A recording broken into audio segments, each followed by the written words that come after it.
pinatulan ni ICC Prosecutor Karim Khan ang nasabing apela. Ayon po sa resolusyon ng hukuman, alinsunod po sa Rome Statute at mga patakaran ng korte, tanging ang mismong hukom ang maaaring humiling ng kanyang pagliban sa isang kaso sa pamamagitan ng pagharap sa presidency ng ICC.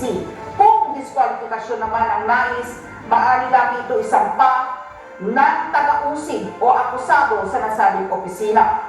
Bukod sa kahilingang alisin ng mga hukom, opisyal na rin humiling si Duterte sa ICC na ibasura ang buong kaso laban sa kanya. Nakatakda po ang pre-trial hearing confirmation of charges hearing ni Duterte sa September 23 kung saan maaaring kumpirmahin ng mga hukom ang mga formal na kaso laban sa kanya.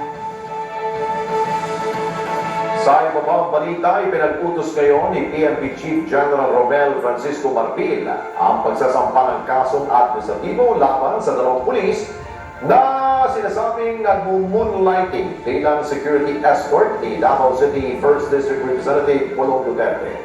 Nabisto man ang dalawa dahil sa nag-viral na video kung saan makikita sila nakasama ni Duterte sa loob ng bar kung saan nangyari umunay pananakit sa isang lalaki sa lungsod ng Davao. Ayon kay Marvin, hindi otorisado ang deployment ng dalawang pulis bilang escort ni Duterte. Matapos pumutok ang insidente, sinurrender umano ng dalawang kanilang service firearms at saka nag-abul. Bukod sa dalawang pulis, kasama rin sa pinatidismiss sa serbisyo ang kanilang hepe. General? Hindi po mangyayari moonlighting kung hindi po dadayain ang report nila.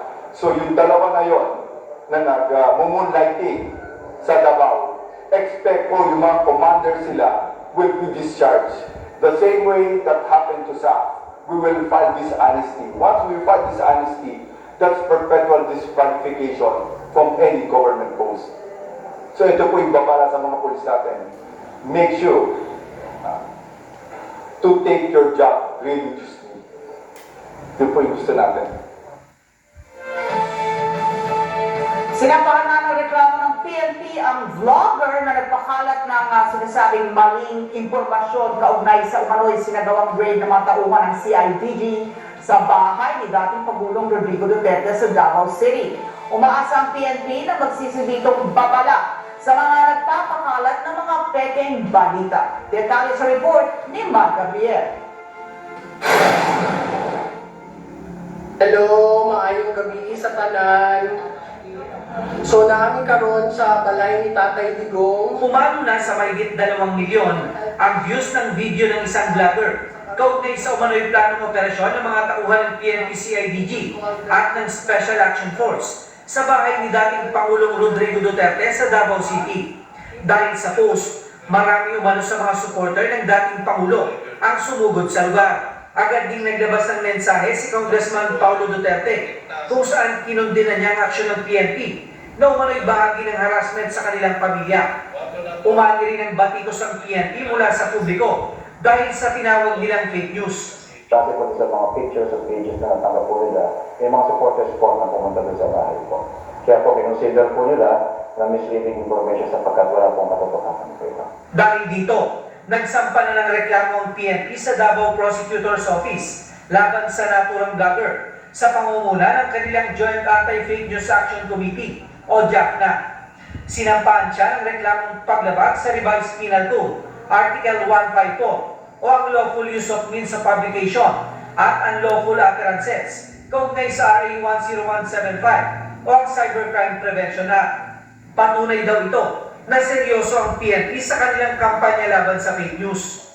Alam niyo po, ang violation po ng special laws ay yung pong damage pinag-uusapan na naman hindi. Kaya hindi natin po pag-uusapan ng hindi. Pag ikaw yung pangalan ng mga maling fake news, ito po ay dapat po makasukin. Sapagkat ito po, sir, ay violation po ng Republic Act 10175 po. Umaasa rin ang PNP na magsisilbi itong babala sa iba pang mga vlogger at maging sa mga netizen na maaari silang maharap sa kasong kriminal sa pagpapakalat ng pekeng impormasyon. Mark Gabriel, para sa Mata ng Agila. Matatag, matapang, matapat. Samantala, handa namang tumugon si Justice Secretary Crispin Poing Remulla sa isinampang reklamo ni Presidential Sister at Senator Amy Marcos Ombudsman hinggil ito sa sinasabing iligal na pag-aresto ni dating Pangulong Duterte. Nanindigan naman ang kalihim na tama at naaayon sa saligang batas ang ginawa nilang pag-aresto sa dating pinuno. Eden Santos, Makalita.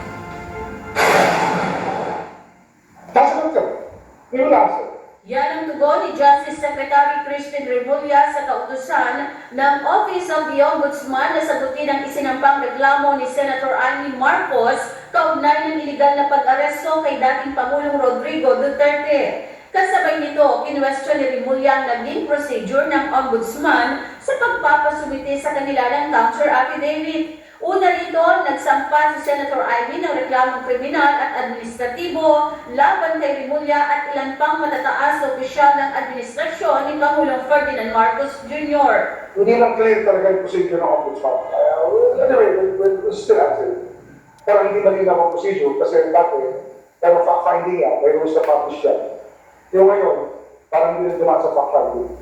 Basta dire-diretso kapit sa amin. Nanindigan si Remulla na tama at ayon sa batas ang ginawang pag-aresto kay dating Pangulong Rodrigo Duterte. Na everything that happened was within legal bounds. Kahit naman yan, according to law.